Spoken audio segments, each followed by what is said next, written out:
thank you for giving your time to spend it with us here this morning. We'll just take another minute. These people are engaging in absolute frivolity in this conversation, and you'd be so pleased that you didn't hear the first 84 seconds that I had to endure, but we'll get there in the end.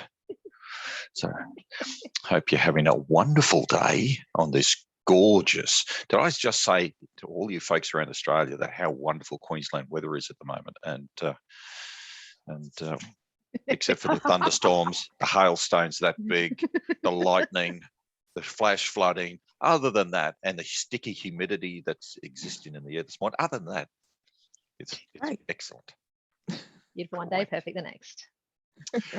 Right, we'll get underway. My name's Brian Hay from Cultural Cybersecurity, and I'll be your MC and host this morning. I'd love to introduce to this amazing panel we have on my visual left. I'm not sure it sits with you, but Denise Stochoyski from CSIRO, Aisha Rumley-Rowe from SunSuper, and the mercurial Dr. James Carlopiel from Cultural Cybersecurity. And in the future, I'm going to get panelists with easier names to say, quite frankly. Okay. But thank you very much, folks, for being a part of our panel this morning as we go on a journey. And that journey today is awareness versus culture.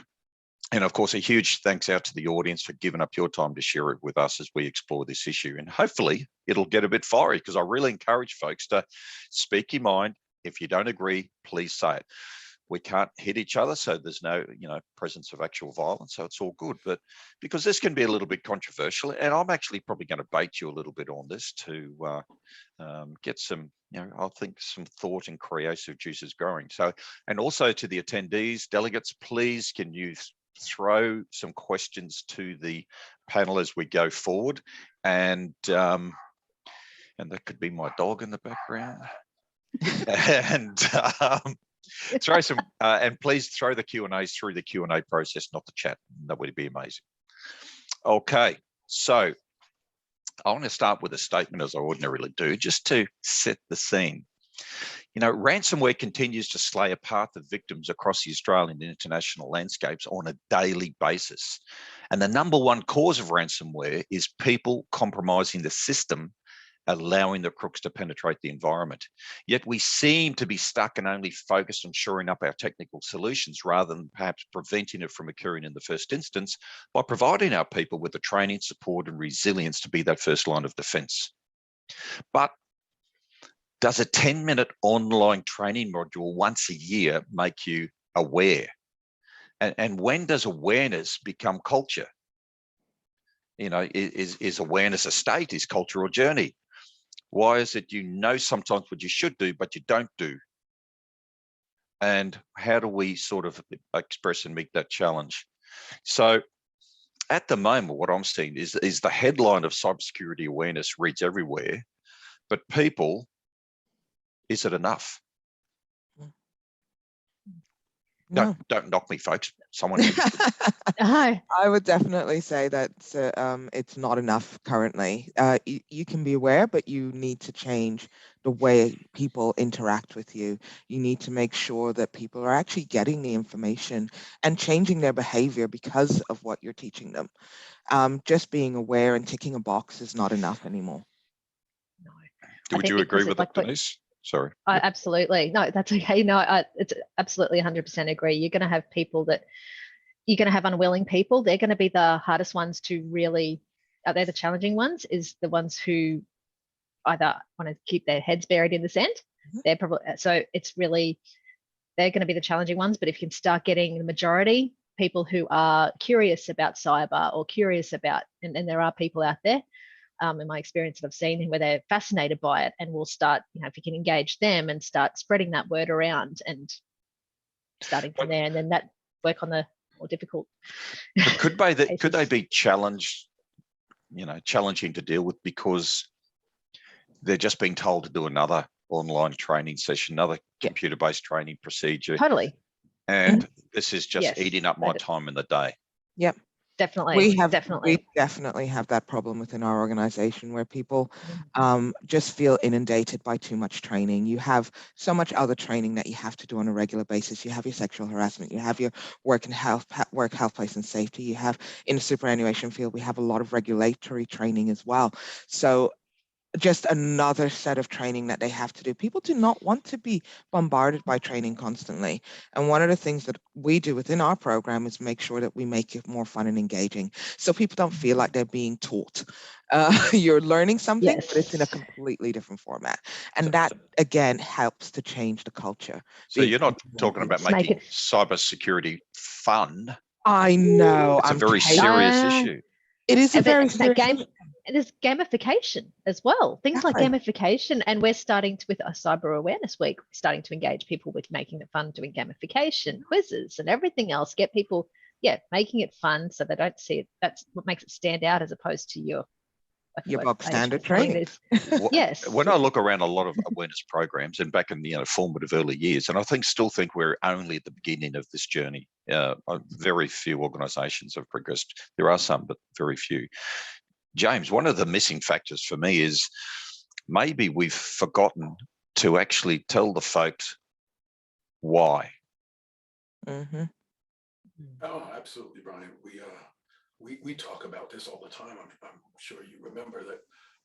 And I think Aisha just mentioned it, and Denise as well, by making it fun and engaging. We talk about making things personal, relevant, and important. Right? And when you've got those three ticks, then people are engaged and they believe that it matters to them, so it's personal. It's relevant because I get phishing emails 3 times a week or 3 times a day or whatever it is, right? And it's important because it's going to cost our company money. It could cost me my job. It could cost me personally money or impact my children or my family. So when people get those 3, click, then all of a sudden they're engaged. Yeah, one of the things when I've gone into organisations and we've looked at what they've done, where they've come from, where they want to go to, and you establish all of that. So often it's never been answered the why. And when I talk about the why, and I get that, the relevant personal and it becomes important, but it's the why cybercrime will continue to flourish at the moment. Why governments can't stop it. Why law enforcement can't stop it. Why cybersecurity is a 24/7 proposition. Why it starts at home, not at work. And it's really interesting when we've gone into cultural diagnostics in an organization. What's amazing is that when you do these interviews, people will tell you they feel safer at work, but they're more tuned in at work, and they know at home they're not as safe, but they admit to actually being more lax about their security position. And it's quite extraordinary. And one of the reasons I can only guesstimate is because they don't understand the why, the prevalence, the growth, and what the environment's all about. Because unlike a normal crime environment where most times you're seeing or you've got that visual impact, with cyber, it's quite different to a point. Does that make sense? Yeah, that makes sense. And that also explains why when you've got cases, when we've had the pandemic and people working from home, and that line has just blurred that between work and home, and why those, why the attacks have spiked, because they're knowing that people are more vulnerable at home. They're and also obviously are mentally affected by the pandemic. So that is going to increase that probability on top of that. So if we can on that as well. Yeah, no, thank you. If we can get to the point that we have an aware workforce, does that guarantee us that we've got a properly behaving workforce? No. I have a very aware workforce, and I can guarantee it, and especially in past jobs, they're very aware, but they're not doing what they should be doing at all. Guarantee it. So why is that, James? What's the difference between awareness and culture then? That's a great one, and obviously it's what we're going to talk about today, right? Why awareness on one side and culture on the other. And I think about this all the time. And there are so many examples where people are aware of things and yet they don't behave. Like I often say, awareness is a good start and it's necessary, but it's not sufficient to embed the learning that leads to behavioral and cultural change. So, I often tell the story, and ladies, excuse me, because I introduced you to this story yesterday, but it's good to set the scene for the crowd online. In my early psych days, when I was first on the clinical side, used to work with drug dependents and alcoholics. And at some point, the alcoholic becomes aware they're about to kill themselves, right? And so then they go, okay, I got it. I'm just in the hospital or whatever. And they wind up in a treatment program, either forcefully or they choose to go in. And the light bulb goes on. Okay, good. This is serious now. I've got to get off alcohol. 3-month treatment program. We've got a 90% success rate getting people off alcohol as a group of psychologists. If people stick it through the program, you detox them and it's horrible, and they go through group therapy and individual therapy, and you change their diet and their exercise and all that. So 90% of people are off alcohol by the end of the program. And then 90% of people stay off alcohol for 3 weeks, 3 months, some of them even 6 months. But unfortunately, 90% are back on alcohol by the end of 2 years. And to get back to your question, Brian, the problem is we've controlled that culture when they're in the 3-week treatment program. So we've got that, but they go to the pub when they get out of the treatment program, not initially to drink alcohol, but that's because that's where their friends are. That's where they have dinner. That's where they're, the whole social fabric is there. And as I always say, a pub is not a really good place for people to be who are trying not to drink alcohol, right? Because the whole point of a pub is to drink. Now, what's this got to do with cybersecurity and awareness? Well, you can tell people you're an alcoholic. You can tell people cybersecurity is really bad. But if you put them back in the pub, eventually the pub will win.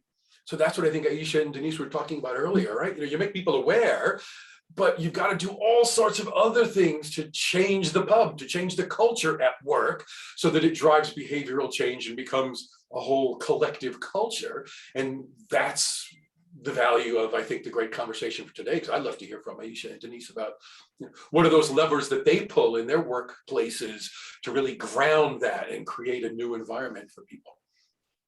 So awareness versus culture. Aisha, you wanted to say something? Have you got an example of that? Yeah, one of the things we do, we definitely do, everybody likes a freebie, even if it's an empty packet of chips, somebody's going to say, if it's free, hands up, they will take it. An analogy, they're going to take an empty packet of chips. Oh yeah, they'll take it. It's wow. free. But it's the what's in it for me scenario. So everybody wants to get something out of something. And a lot of the times I call it bribes personally. But you do have to almost bribe your staff into kind of wanting to get more involved. And what I'm seeing, particularly this month, we're running an entire month of events around cybersecurity awareness, is that once you've engaged somebody enough and brought them into the fold, they then pass the message on to their colleagues and say, oh, this was really fantastic. You want to try and get on to the next sessions because it's really amazing. And then that just snowballs. It just continues to grow and grow and grow. And what we're seeing is that after every session, the registrations for the next session go up. And then they go up again, and then they go up again. So it really does have an impact when people realize that not only are they learning something and getting something out of it, they have the opportunity to get something for free. A little prize, even if it's a t-shirt, mate. Maybe that's a reflective insight in some of the cultures within the financial services sector. Ah, very possible. Yeah. Or a subculture within certain different groups. Denise, what are your thoughts on that? I think I agree that definitely what's in it for them, the recognition. I know that when staff are reporting spam emails, the mailbox, which I manage, and first thing, if they're asking, is this real? Is this spam? Is it not? And I will always come back, my first line will always be, thank you so much for reporting this. It's really helpful for when people are reporting it, we can investigate on them. So giving them straight up a big recognition, and then giving them that, that assurance, or whether it's no, please delete. And thank you for being proactive. And the same thing goes for when we're doing phishing campaigns and the people are reporting those, doing the right thing and reporting those to the mailbox and asking again, hover over the link and it looks like it's one, but can you confirm? And it's just continually reaffirming that big, please keep doing this. Thank you for being proactive. You're helping protect cyber data by being proactive, and really, that's just obviously over email, but also like I share with obviously this month with the cyber awareness month, also trying to get people to team up and joining in these games, or gamification and quizzes, and encouraging to act as a team and getting people engaged with each other. And that I think that And so again, it's still, it can be improved. It's spreading that word. We're getting some, and then hopefully it'll just keep growing, especially when we start doing this every year. It'll grow and grow and grow as time goes on. So do you think the issue of awareness versus culture needs to be held at the board or the executive level and endorsed by the organisation in order to effectively progress it? Or is it something that can organically grow from the bottom? I think, honestly, both. Yeah. Because there are people out there who will only listen to the people up top and won't take, or if it's written somewhere in a policy, or it's the first thing people might come back with is, okay, you're telling me I can't do this. Where's the policy that says I can't do this? Or where's the directive from up above? But others, yes, who will be just like, oh, it's another email from blah, blah, blah up top. I don't, whatever, and would actually be better off listening to their colleagues or just even the team leader, somebody who's working closely with them. Just to harp on the point, I just want to go back and to me, it's an excellent example to support what James says. And it saddens me a little bit. I've got to go back to a policing example. But we had the situation here in Queensland, and it became quite public. But we had a senior police officer. She was called to a scene. She was a detective. And it was a scene the traffic branch or the junior officers had intercepted an off-duty Victorian police officer on holidays and who admitted to consuming alcohol and driving. She turned up at the scene, established the identity of the Victorian officer, and then basically instructed for that person to be let go. Now, she was well aware of her procedures, her obligations, her legal commitment, the ethics and the moral situation behind all this, of what she should do, without question, and she admitted that. But her culture was look after police at all cost. Well, perhaps not even that strongly, but they'll look after your fellow police officer, even if they're interstate.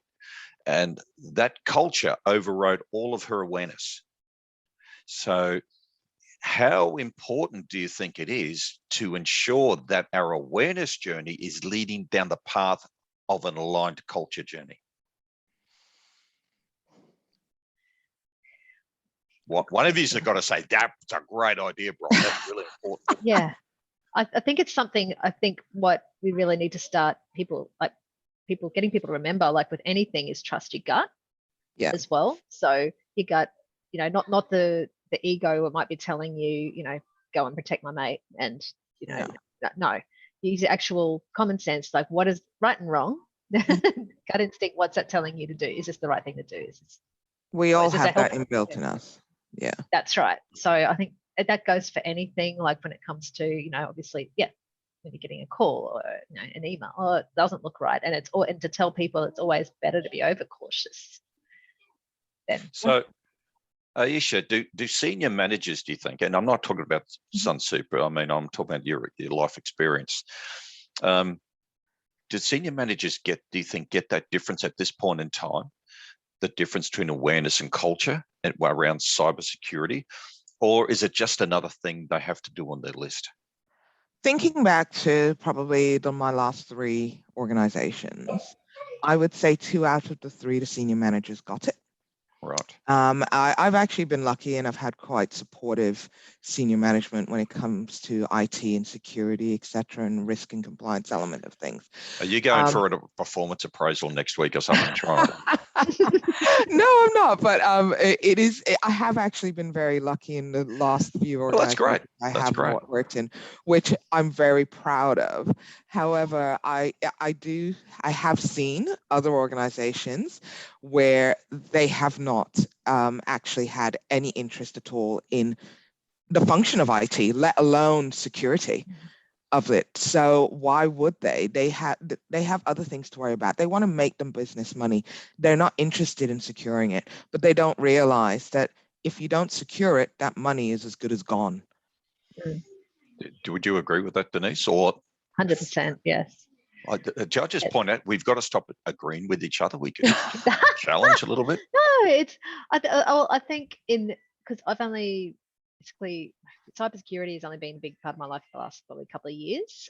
But in previous, and other engagements over time, I have seen, management stick their heads in the sand and basically don't want to know. It won't happen to me approach of no, it's, I'm going to, and I walk around and see that there's a lot of, that might not be necessarily safe practices, but it was like, no, because it becomes about money as well. So they don't want to spend that money on that resource because cost cutting and cost cutting, and then save the bucks. And that's that. But over time, obviously, since the pandemic, now people are starting to. Yeah, but what's the average cost of a data breach in Australia? I think for last year was $2.18 million US dollars. So we're talking $3 million and the investment required to actually prevent that from happening is far. It's just a fraction of that, right? That's right, and and that's what people I think are slowly starting to realize. But this is, as I said, prior to the pandemic, and seeing that back then people might not have been necessarily so keen on it because it was a unnecessary expense, but now COVID has made people go, wow, so thank you COVID for that. One good thing out of COVID. Well, what's also really interesting, we say that we've got the management, everyone thinks the top layer, then there's the bottom layer, the worker bees, right? And James, I'd be interested in your view on this, because we did we go into organizations, we do cultural diagnostics, quite intense interview process. And one of the other things that came out of a recent one is that we actually threw in some extra questions to test some foundational concept knowledge around cybersecurity, the threat landscape and that. And what became glaringly obvious was the middle management layer tended to be a more mature demographic, that's being kind to say older, but their knowledge was the lowest across the business.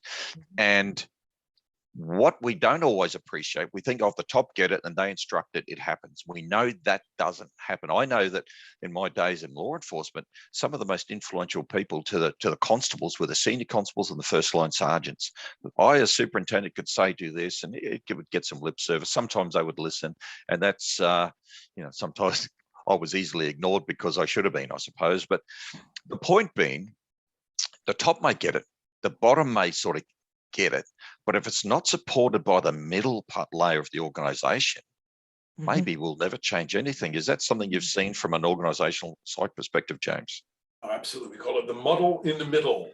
The what? Sorry? The muddle, M-U-D-D-L-E, sorry for my accent, the muddle in the middle, because they're getting squeezed from both sides. Yeah. Right? And they've got so much to do. So they're getting squeezed from the top and squeezed from the bottom and squeezed from the left and squeezed from the right. And they're the people who, Brian, for them, awareness is great.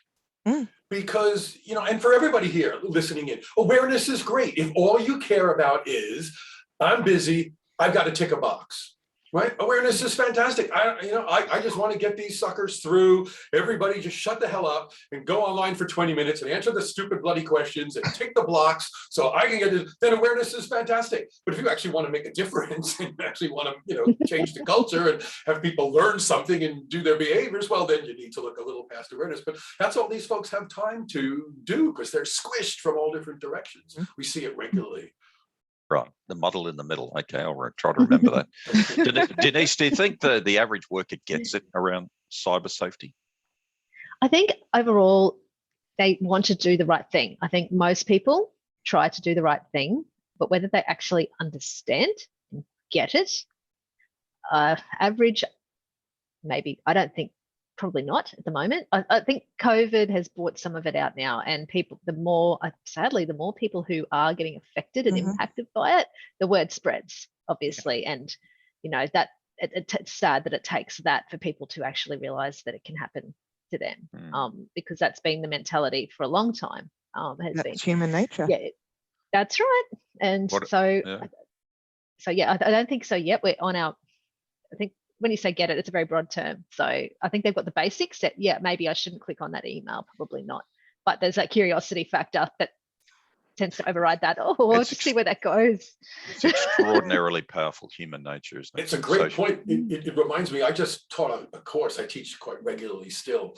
And I had a whole group of 18 and 19-year-olds who, in my brains thinking, they're over this stuff. They get it. right? They're just born with the download because, if you don't know how to use, I don't know how to use my phone, I give it to my daughter. She just gets it, right? In a second, no problem. But out of this group of, I think there was this one group I remember in particular, about 60 18 to 19-year-olds. I showed them this little video about how easy it is to do information scraping and, how your whole life is online and how dangerous the public profiles can be on things like Facebook, et cetera, et cetera, et cetera.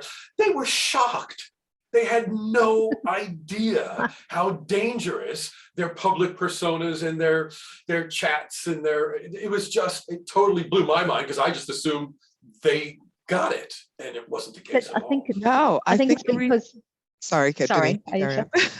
Oh no, sorry. I was just going to just say that's because they're the generation that have missed out on all of this. It's only now, this last couple of years, that cyber safety is starting hitting schools and telling, my son now, he's known obviously with both his parents and cyber. We've been drilling it into him, and at almost 9 years old, he's got the basics. But yeah, there's that generation, James, that have missed out because they're in between, sort of in that yeah. Exactly what I was going to say. I'm of the same as you, Denise. I have a 9-year-old, and it is literally drummed into her that she knows. Then the generation before, like my nephew, who's of 15 to 19, they're not aware. They're not as aware, and it's not ingrained within them.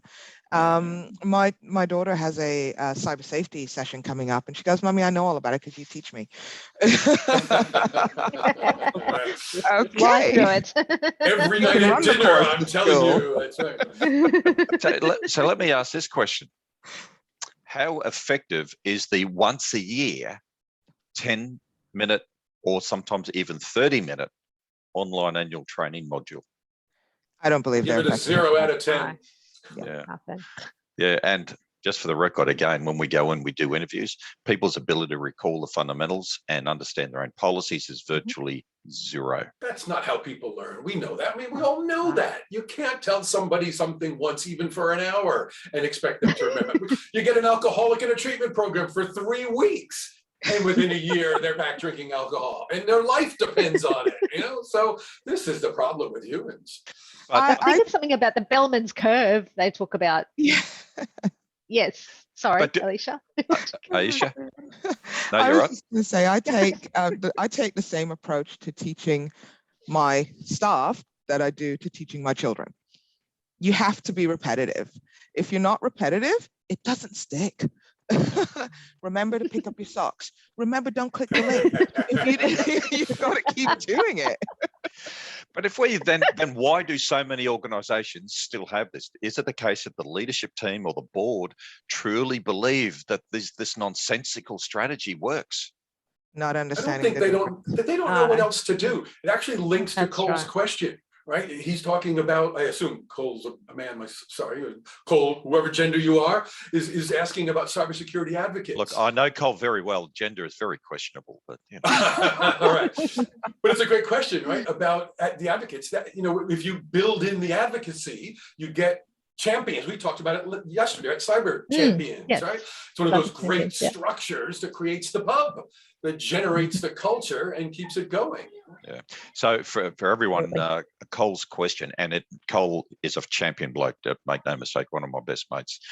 And that's probably why he's here to support the cause, but he's actually extraordinarily passionate about preventing cyber and financial crime. And the question was, do you think there is value in an organisation identifying cybersecurity advocates within its ranks, those members of staff from any level who clearly see the value of cybersecurity and share their views with others? And we call them cyber champions. I have a view, folks. I definitely agree. I've got a number of staff in our organization who are very, very keen, very happy, and they do share. They're the ones that share the information. They're the ones that speak to their colleagues and go, like I mentioned earlier about, I attended this session. It's really beneficial. You really should go. They're the people you want to target. They're the people you want to bring into the fold, I like to say, and make sure that they are the ones helping you spread your message. There's only so much we can do as individuals in our roles. We need to share the load, and security should be everyone's job. It's not just IT, and it's not just a security awareness person. It is everyone's job. And, you know, we've gone in and we've set up cyber champions programs inside organizations. And what I find as a general rule, not prescriptive, generally, the best champions and advocates are those people, when you get into their backgrounds, that are very passionate about these issues. Them or someone very close to them has been a victim of cybercrime or identity theft or a financial crime or a scam. Yeah. And they've seen the pain or felt the pain or experienced the pain, and they genuinely don't want it happening to everyone else, and they want to be part of that solution going They forward. want to make a difference. Yes, wanna make a difference. Yeah. Definitely. It's And personal, relevant, and important to them. They got it, right?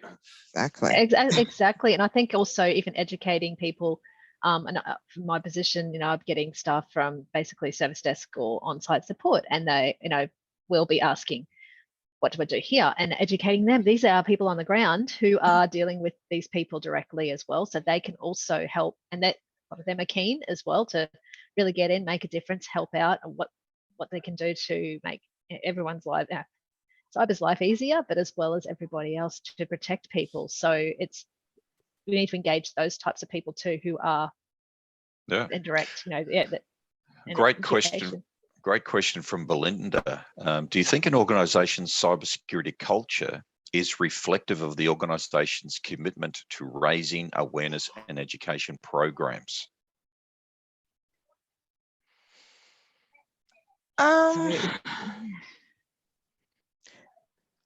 I would say the organization's culture can be reflective to raising the awareness and education programs if they get it right. But isn't it reflective of culture, even if they got it wrong, the fact that they're doing something? Yeah. Well, it's the first step, right? It is the first step. Go ahead, Alicia. No, I was just going to say that I think definitely a change in culture has to happen in order for people to understand what they're doing and making sure that the organization moves forward with that change in the right manner. Now, yeah, we can still get it wrong. Nothing's ever 100% perfect. But yeah, taking that first step and making sure that not only are your people aware of what is happening, but you're changing behaviors, and you can see that change in behavior is a very, very good step forward. Yep. Denise, feel free to disagree because I'm sick of this compliance. No, it's just too nice. It's just too nice. No, it's a good question, but I'm going to have to agree. I'm sorry. There's nothing in there that, because yes, it does come from, it's changing that. If we can get the culture, adjusted the culture first, and then that will encapsulate the awareness and really, I guess, it will push it forward. If we can do the culture first, even from up top and in the middle, then well, yes, I think you've got to have a starting point, right? Yep. And if we expect culture has to be led, and the leadership of the organization says, this is the journey we're embarking on. And we realize it's not a transaction. You just can't do a 10-minute module. Great, you got culture. It's a 3, 5, 7-year commitment potentially, or it never stops. Because the one thing that irks me and gets up my clacker, fair income, is the idea they do a 10-minute once-a-year training video, and the crooks are changing their methodology and exploiting new vulnerabilities every single second of every day. Exactly. Oh, we're good for 12 months now. Really? You reckon? You ever think You need 6 to months ago evolve we with didn't the hear a criminal. flu bot? Now it's affected thousands of Australian families. Exactly. But you got to start with awareness. You do have to start with awareness. I do defend awareness. It's the place. I've got, no exaggeration, I've got a list of 20 different behavioral change models, cultural change models. I've written 3 books on it. I got a lot of academic data right there. There's not a one of them that doesn't start with awareness, right? You know, the light bulb has to go on, but there's also not a one of them that ends with awareness, right? You know, it's the first step in a 2, 3, 4, 5, 8-step process. And that's what I love about the conversation today is we need to talk about all those other steps. Exactly. And now that's the whole point, right? We need, and the point of the conversation is that it is a step one. So let's stop talking about awareness. Let's start talking about culture and get awareness as first step one. And I love that question from Belinda. It's about, because that's about organizational change to embark upon that journey. So let's set our baseline that we have an aware workforce or an aware organization. We may not have a culturally aligned organization yet that will do the right thing every time, but we have an aware organization that we're going to work on, so we get that cultural alignment, and where the pack looks after each other and drags them in to do the right thing, rather than the organization have to do it. Yeah. Yep. Sorry, Aisha, were you going to say something? I was just agreeing with you on that one. Oh, no. Unfortunately, I have to, because it is a Yeah, pack-led, it's pack mentality. You get the alpha, or exactly, you get someone who leads and they are passionate about what they are doing. That actually pushes, it trickles down to the rest of the organization, to the rest of their team, and left and right. Exactly. It just moves. It's infectious. It is infectious, like a smile. Yes. A smile. But look, it starts with awareness, and then it moves through knowledge, and then you get motivation, and then you get practice and reinforcement, and then you'll eventually get behavioral change. There's so many models that talk about, you start with awareness, because someone's asked about the steps, right? And then you create motivation and desire, and then you put in knowledge, and then it turns into skills and abilities, and then you reinforce it. So, there's no one right model. I literally have 20, but they all start with awareness, right? And then they all have practice, and they all have skills, and they all have reinforcement. And that's the quick answer to that one. There's so many ways to do it, but and look, I want to revisit Belinda's got a great question there. What are your proposed steps in changing behavior to create that culture? You've just outlined it, but I'd like to revisit again before we finish. And Cole's come in with a question: is there value in cultural surveys? Do staff answer honestly, or tend to answer the way they think they should answer? Now, I'd like to answer that first, if I may, because I've just had this experience just recently.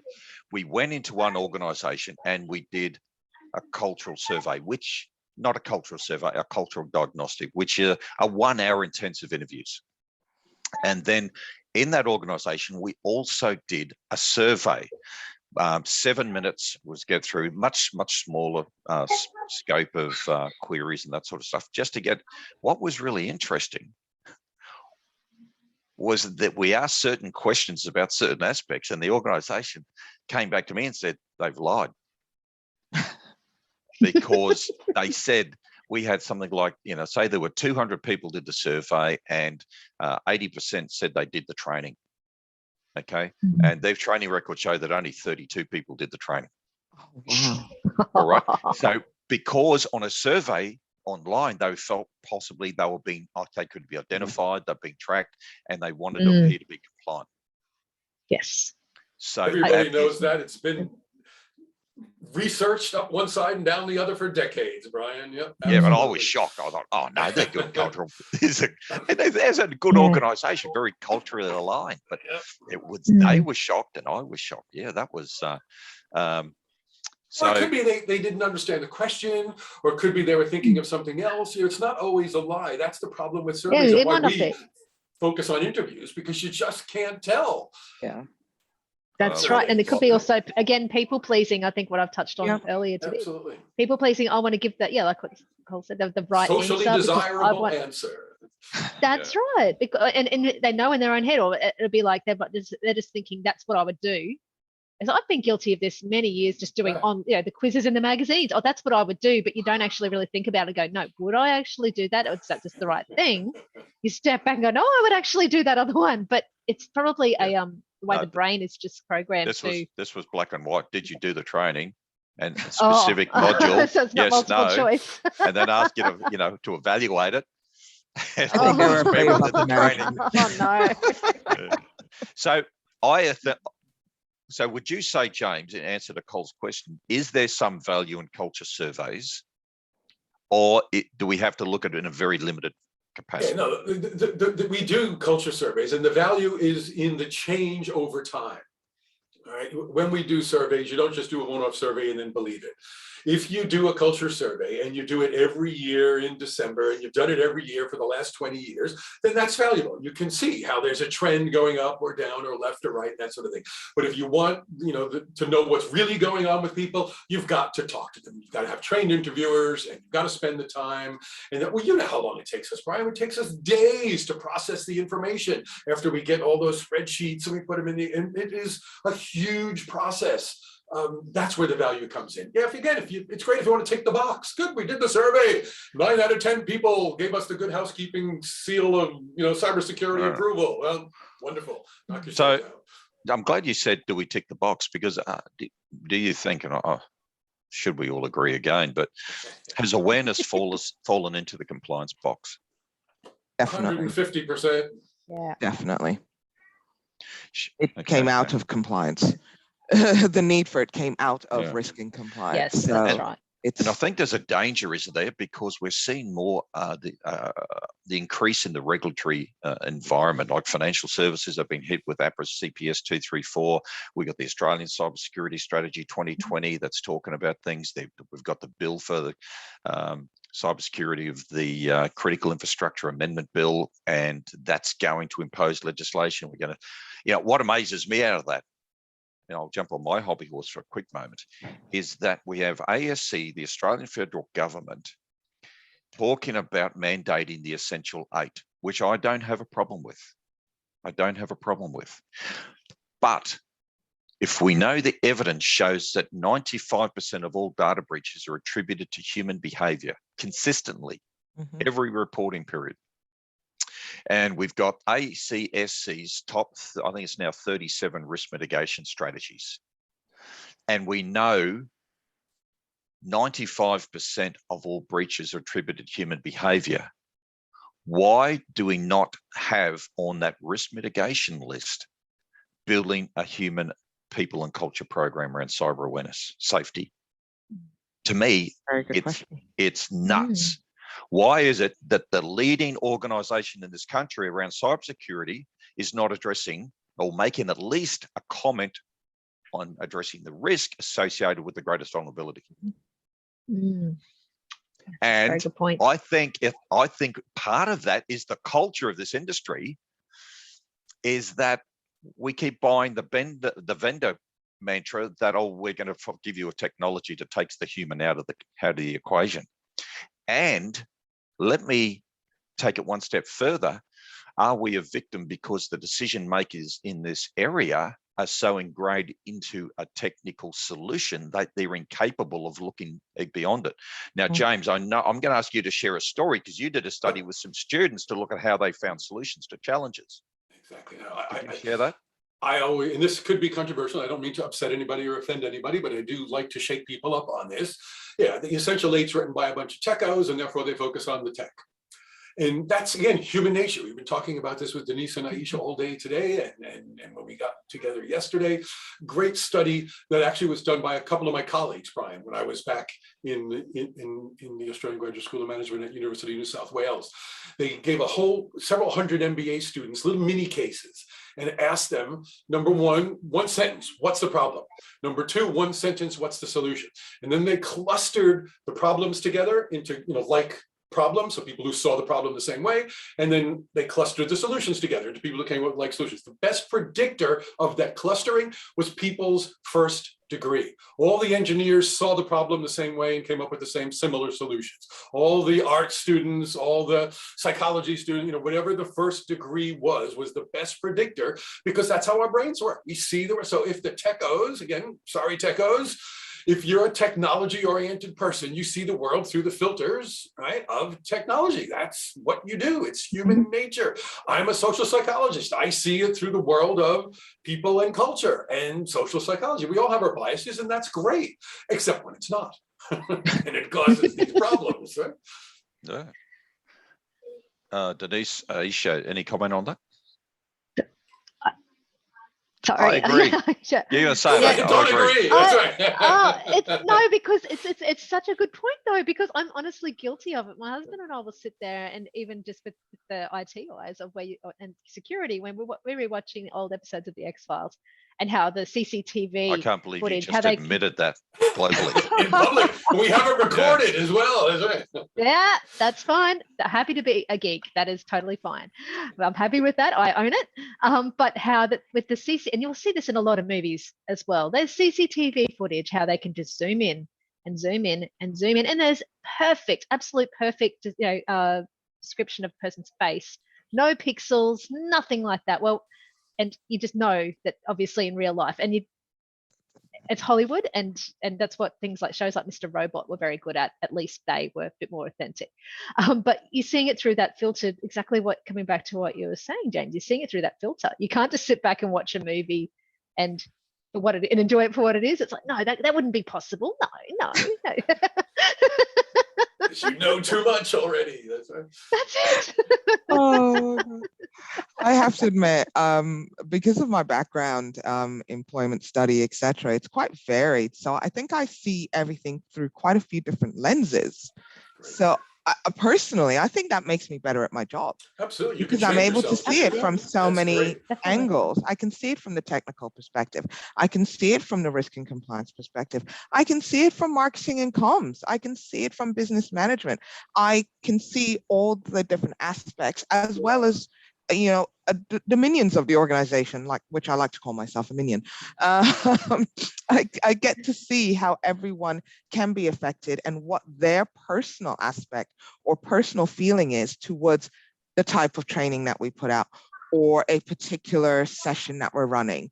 I like to be able to make sure that whatever group I am targeting, I'm looking at it from their perspective and making sure that you target it. And that is something that people in our role need to make sure that they do.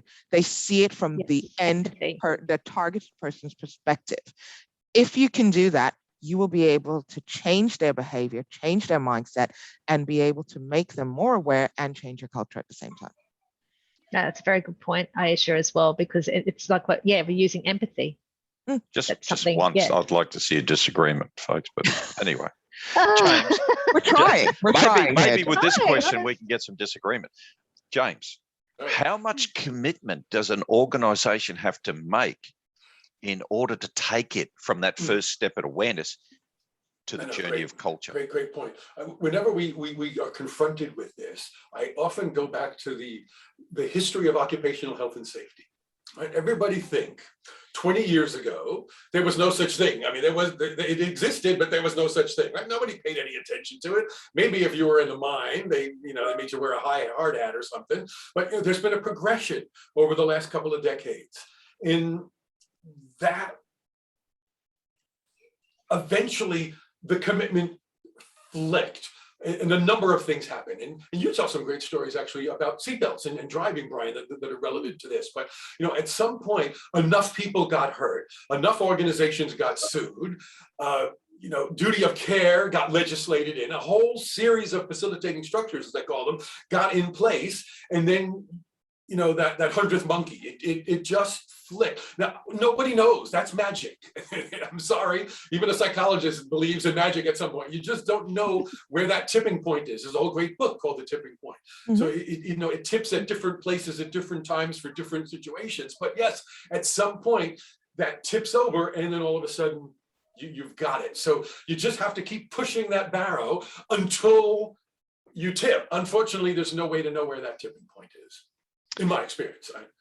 It's interesting you talk about workplace health and safety. I wrote an article some time back and I talked about, actually it was right at the beginning of COVID, I think, but I think it was an issue I've been thinking about for a while. And I can't help but think, and please disagree, that we will reach that tipping point, probably accelerated from COVID, where people are working from home. And that cyber safety will become part of workplace health and safety because the crooks will start targeting family members in order to get to the target employee, in order to get to the network. And therefore, should organizations start to think, how do we secure the family of our people and their house, their residence, not just the work environment, because it's now changed? I think we've already reached it. We've hit that tipping point. I personally, for over a year, have been pushing the fact that we are in a scenario where people are targeting us personally, our families, our friends, our children, to get to the organization. If your Facebook, has your workplace, your family, etc., criminals can just search you up and find out all that information and figure out how to track you. And a lot of people don't know how to secure their social media profiles. So it's very, very simple. So we are already at that tipping point. And we have been. Yeah, well, we're at the tipping point from an evidence perspective, but from an organisation, a legislative perspective, we're not there yet. Legislative, no, but I think organizations need to take heed. They need to actually start working on it. And herein lies one of the problems, though, is that most organisations don't take heed, because that's why it forces our politicians to go with the legislative stick. Come on, disagree. Yeah, if it's forcing our politicians to take that, as we know, that's going to take time anyway. This sort of stuff doesn't happen overnight in government. Exactly. It's so guessing or whether it's actually going to be one of the politicians or something get pwned. So it's up to people like us in our organization to push the point to our leaders, to push the point and make sure that our organization understands the urgency. But it's a bit hard if they don't understand the risk, isn't it? Oh, absolutely. Raise the risk, raise the urgency. That's our role. So on that point, Denise, Aisha, how hard is it for you to get traction across your business? Up, cross, diagonally. How do you push not up, just with right? the exec? Yeah. How hard is it for you to get traction? I think and I don't. Sorry, I don't want you to embarrass yourself or let secrets go what's happening inside your organization. I'm just talking about strategies that worked or things that didn't work that you need to change.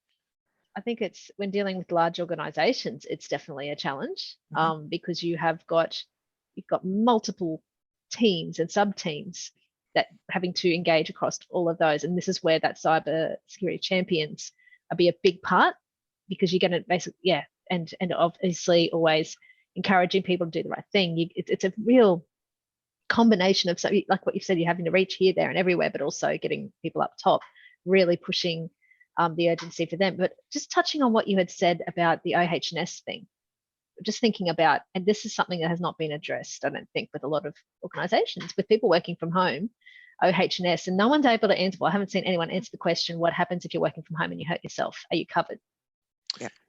Yeah, well, I understand it. Yes, you are in a workers' compensation. You are covered. Okay. Yes. Because I've never been able to get an answer for it, and they've it's been something that, so I'd always wondered, and obviously making sure your work area is tidy and you don't trip over anything. As long as you don't trip over your German Shepherd puppy that likes sleeping with the feet. Well, I know someone that actually got a blood clot in their leg because they were not sitting in a proper chair. They're on a very hard timber seat at their kitchen table, and they got a deep vein thrombosis clot in their leg.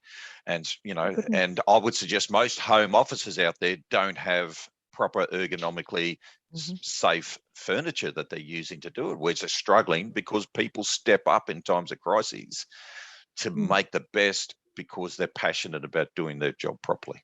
Many HR departments, Brian, I have come across quite a few, are doing home assessments. Again, so it's organization by organization, but the ones that are responsible do home assessment about physical security, cybersecurity, wellness, well-being, ergonomic, et cetera, and organizations that aren't paying attention to it because whatever, Look, I'll just like to make to read out Cole's point, because I couldn't agree more. People can be an organization's greatest vulnerability, but it can also be its greatest strength. And I think that's where we need to get to. It's the first line of defense, but also its last. An organization can have all the latest security toys, but often relies upon the identification of red flags by a human at any stage in the process.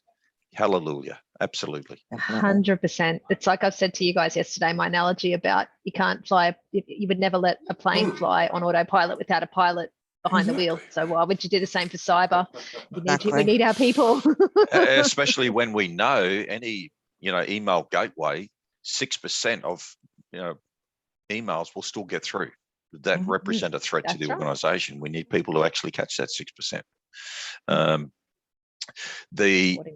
All right, so we've got 6 minutes to go, and I'm going to ask you one question each at the end in the last couple of minutes. But James, if you could just say, how do fundamentally, I just want you to reiterate, how do we move that needle from awareness to culture? And you're probably going to repeat yourself, but that's fine. But I think they're important. Good. Well, let me just say one thing, Belinda or anybody. If you want to know what kind of models that we use in cultural cybersecurity, what sort of models are out there, just get in touch with us. We can't do it here. There's not enough time. Of course, we're very happy to share and talk to anybody. So yeah, Brian, how you move the needle.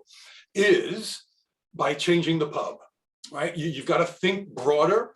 You've got to start by educating and making people aware, but then don't put the alcoholic back in a pub and be shocked that they're drinking alcohol, right? If you want people to change their behavior, change the pub. So change the reward system, change the recognition system, embed cyber champions, get the senior managers involved, get the junior managers, get the middle managers involved. Everything you could possibly think of, pull every lever you could possibly think of. And then a few of them will stick. And then eventually you'll build that momentum, as Aisha and Denise talked about, and you'll hit that tipping point, and then you'll be in the positive point of no return. Okay. Denise, I'll ask you a question, and prepare Aisha, you get the same question. And James, you'll get the same question as well. If you had one piece of advice to the delegates listening that could make a difference in their environments, what would it be? I think coming back to what I said earlier, trust your gut instinct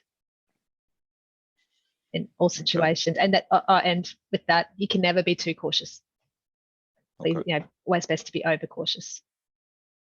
Report. Okay. And yeah. And what could they do do you think they could do at an operational level or a structural level, program level? Or to move that needle improve from awareness towards culture? I think would be, again, probably what we're doing, obviously, is Cyber Awareness Month, but also using, even if they can use real life examples, one of the questions that we're using as part of Cyber Awareness Month to discussion topics. Do you know someone who's been? So putting that reality behind it, because as I've said, it's going to take, things won't really change unless more and more, sadly, it'll be more and more people getting pwned. And then when people know someone, like what you said earlier, then we're more likely to take action. Sure. Thank you for that. Aisha, if you had one piece of advice to the delegates listening to make a difference in their environments, what would it be? In terms of the program, I would definitely look at making it engaging as possible. Different, change it up. Don't do the same thing every month or every quarter. Look to do something different, something that hasn't been done before. And definitely make it personal. Again, adding that personal touch to it where people understand that it's something that hits them at home. If it hits them at home, they will realize very quickly and spread that word. That is the main thing that I would do. So is that almost like storytelling, getting people to share their experiences? Yes, definitely. Because we're storytellers, we're story listeners. And I'll just share one very quickly. One organisation went into, 70% of the people we spoke to had been victims, them or their family members had been victims of cybercrime related incidents. Mm-hmm. Only half of those people that were affected, 50% of the 70%, ever shared their stories. And, because of, I assume, embarrassment, reputational harm, that sort of stuff. Yet that is so powerful. You can get an ugly bloke like me to come in and talk to an organisation, which is great, it's good. But your colleagues sitting beside you, sharing the story they experienced last week, can be more powerful. James, if you had one piece of advice, what would it be? Remember the 3 C's. Everything we're talking about. So capacity, commitment, and culture. Everything we're talking about is to build capacity. So awareness is one part, one tiny little bit. It's the start of building capacity in the organization. You build capacity to drive commitment, you hit that tipping point, and then you've got the culture that you want. So remember the 3 C's: capacity, commitment, culture. Okay, thank you. Look, it's been a wonderful hour. It always goes with a snap of the fingers. I want to thank all panelists, Denise, Aisha, James, for your time this morning, sharing with the delegates. Thank you, delegates, for your questions. I would also like to acknowledge and thank DriveLock for sponsoring this event. They're great supporters and very passionate about security. I think we're at that point that we've got to accept we are still at the beginning. We've got a lot of evolving to do, and it's absolutely forthright and essential we build from awareness to a position of culture and organizational change that is actually aligned to what we're trying to achieve with safer organizations. And my last question, I would like to throw this to Aisha, because Aisha is the self-proclaimed expert of all things Disney. And that question is, what is the nickname provided to Walt Disney by his grandfather's brother's niece when he was 5 years of age? Brian, are you serious? Was it Tweedledee or Tweedledum? It was nothing, because I just made it up. Thank you very much for a wonderful day. Thanks, everyone. Thanks, people. Brian. Thank you, Have a everyone. Thanks, fantastic Brian. time. Thank you. Oh, That was thank you amazing. so much, Opportunity. Brian. Thank you. Lovely chatting with you all.